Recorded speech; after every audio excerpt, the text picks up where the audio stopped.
So I'm going to start with the word mesocosm, which comes from the Greek for medium, meso, and the world, cosm. And so these medium worlds consist of living components such as plants, animals and bacteria, and non-human components like water, rocks and sand. And in a scientific context, mesocosm is a bounded and partially enclosed outdoor experiment to bridge the gap between the laboratory and the real world environment. And so I found this term really useful in terms of thinking about what I was going to do and how I was going to set up a project, and how I wanted to design a project that was experimental, that was as close to the real world as possible, and that had the capacity to change and adapt according to the material conditions of the landscape, the site and the embodied structure. The Eco Showboat provided the context and the teams, which at its most basic is to raise awareness of climate change.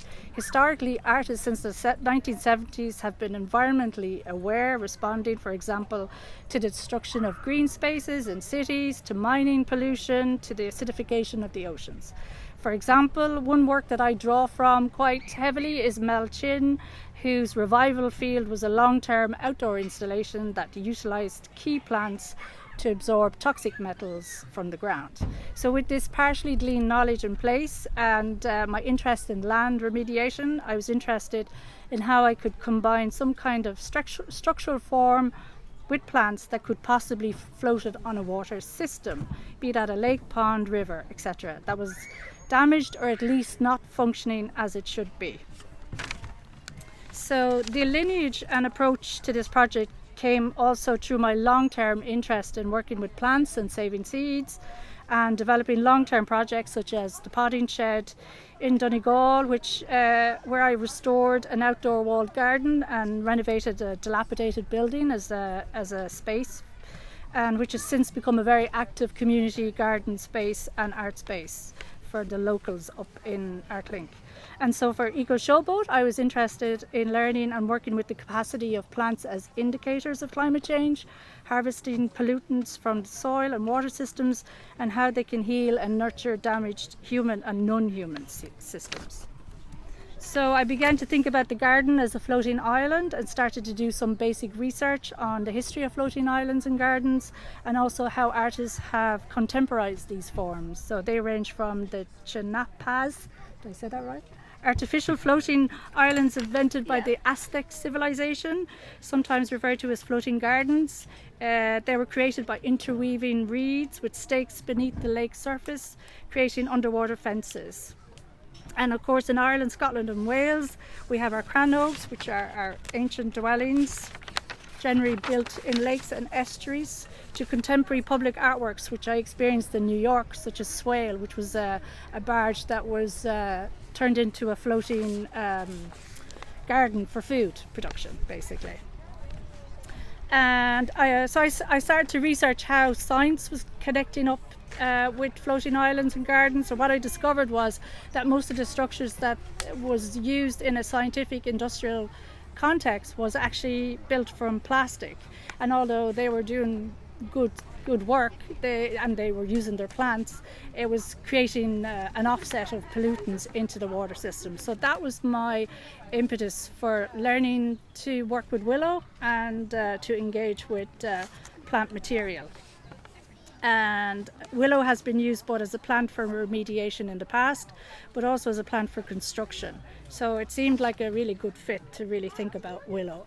And so that meant another key aspect then of this project was to learn new skills and to learn them locally and anywhere I could go, basically. So the first thing I did was I worked with Kieran Hogan down in Galway, and so he trained me up, and the big structure there is woven with him on site. Do you want me to bring it in?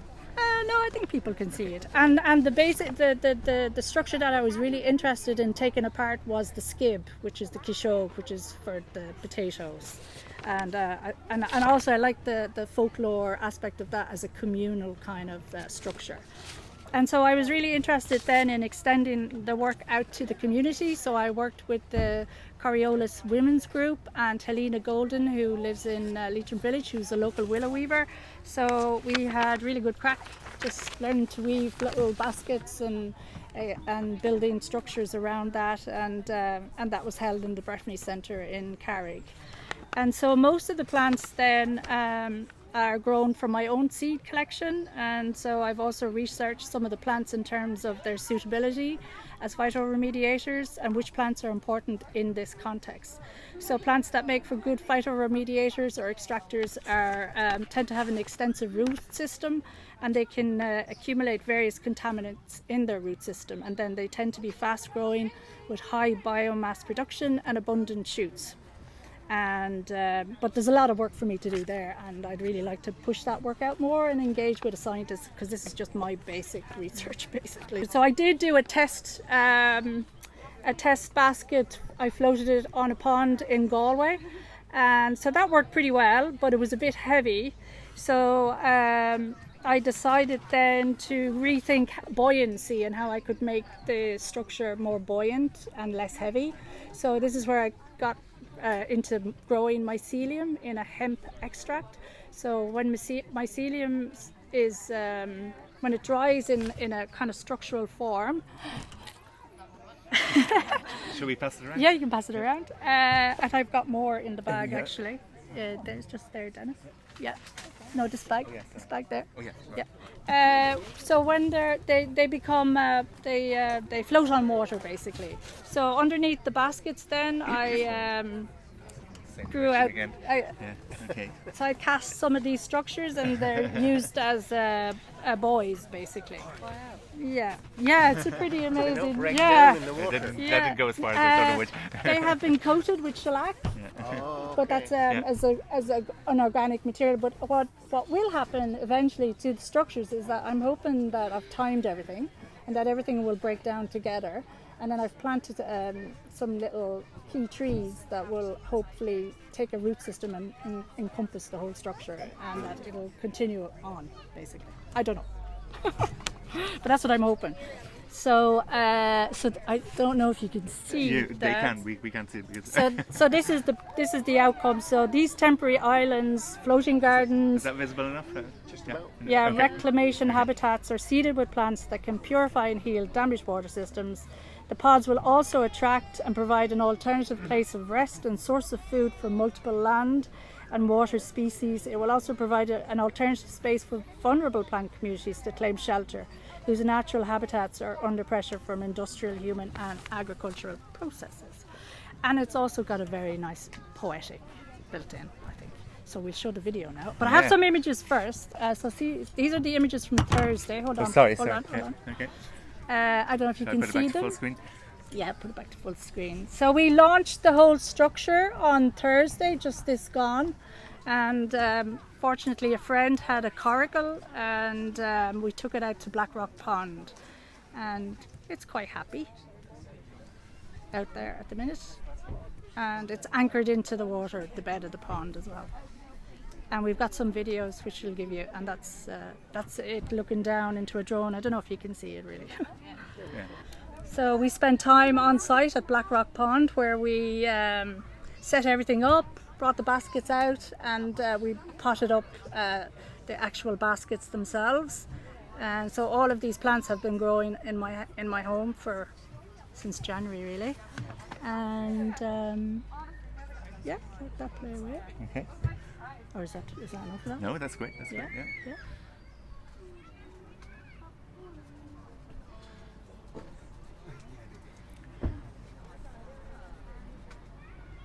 So we had quite a team.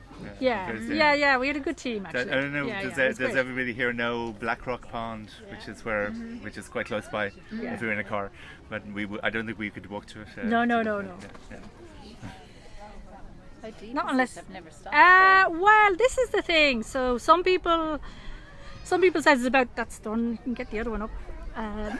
Dennis, please. Some people say it's like around 5 meters, and then other people say it's a sinkhole. So I don't know. And there's a lot of controversy about what causes the origin of some of the little small lakes that we see around. Yeah, actually. yeah. And they never know the depth. No, Never we know did the try. origin. We did try. I did measure about 5 meters myself, but that wasn't in the middle of the pond. So that's the the underwater. underwater. This is underwater, So Dennis had this. Dennis bravely went into the water and swam with So this you may see camera. that it's very yellow. That's the boggy water actually. When the Yeah. sun shines through, it looks quite yellow, like whiskey. Yeah. But it's a lovely shot actually. And you can see the float the Yeah, that's it. Do you want to get the next yeah, one? Yeah. And do you know what the water quality was before you put the stuff in?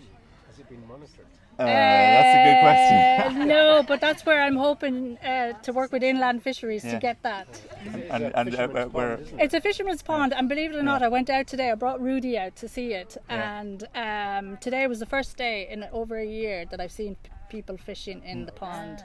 And the two fishermen said that the amount of fish is really low in compared to previous years, and that the scale of the fish, the size of the fish is really low. So they don't know. So he because the plants are very lush, and there's dragonflies and damselflies, and there's good indicators there that everything's fine, but something's wrong with the fish basically. Yeah. So we're surveying my health since I went into the water. Are you? So I don't know. If I'm I fine. I'm fine. I think he can just about make it out. This is Herbie and his coracle. Yeah. Yeah. Sorry about the sun, guys. Yeah. For once, we're sorry about the sun. It's okay, we'll give you. Sorry, do you hang the mycelium off? Like, The mycelium I've sewed it into the bottom of the basket so that it's like they float, like it helps them be buoyant, and it floats. Yeah. And it seemed when I visited underwater, it seems in perfect condition. Yeah. Yeah. I So think that's it. Is that probably enough? Do you think? as you want, I can. Do you want to can see show any more. more images, or is that enough? Are you fine?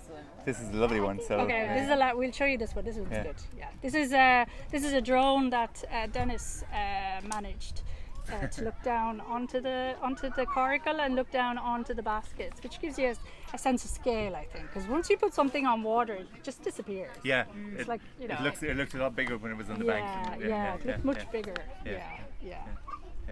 and are you leaving them now? Are you going to monitor them in any way? I'm going to leave them until otherwise I'm told to take them out.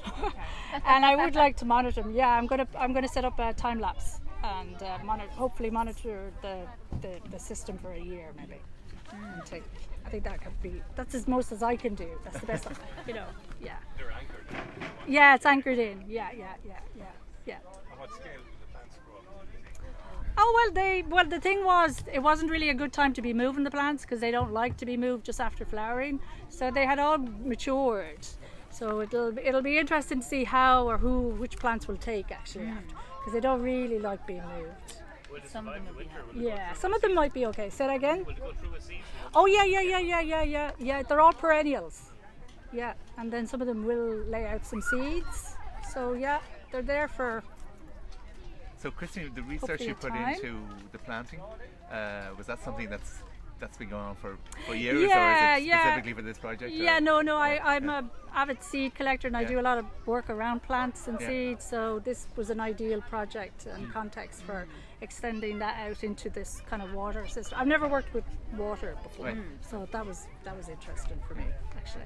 So it was great. Yeah. So I learned a lot. Yeah, spent a lot of time looking after plants. Yeah. And collecting them, putting them in herbariums. Yeah, I know, yeah.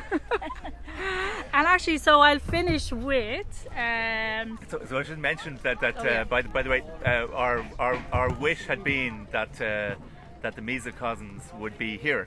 But Waterways Ireland said that we couldn't put them on a boating lake because the boats would bump into them. So and we said we'd keep them away from the boats. So they said no. So we're very sorry that you can't see them right in front of you. That would be the ideal thing. But there's a beautiful Blackrock example Pond. of the basket outside. Just up, over and around on the Manor Hamilton Road, Yeah. or 280, halfway down. It's just at the beginning of the Manor Hamilton Road, isn't it? Yeah. And will I? Actually, I'll just. There's one. Do you know the yellow flag iris video? okay. Can we play that then? Yeah, and then I'll let's hand do that. these out. So yellow flag, yellow. It's right at the end, yeah. Yeah. So let's play that and put the sound on for that. Okay, let's put the sound on for that. Yeah. And so I'm going to finish now with this little video of me extracting seeds from the yellow flag iris, and and it's playing to the sound of a bird that's dependent on this plant. Yeah, and so I can't remember the name of the bird. Sorry, I didn't know about that. It's not the yellow. I've written it down. What is it? The Yellow flag iris. No, but the bird. Oh, the bird. Yeah. Can you see it? The Cracks, the one that goes cracks. Cracks. Oh, corncrake. Corncrake. Sorry, Corncrake. I did blank. I went Corncrake, blank. yes. Corncrake. So the yellow flag iris produces a habitat that was originally a nesting habitat for the corncrake, but you don't really hear the corncrake anymore. Yeah. So maybe by spreading out these seeds, we can get the corncrake back. Sorry, funny where I live in County Clare, they're regarded as weeds because I asked my neighbour Really? if I could take some out into my garden, and he said, "Oh, there's the seeds," and now my garden is full of them. The most beautiful. I think they're gorgeous. Yeah, aren't they?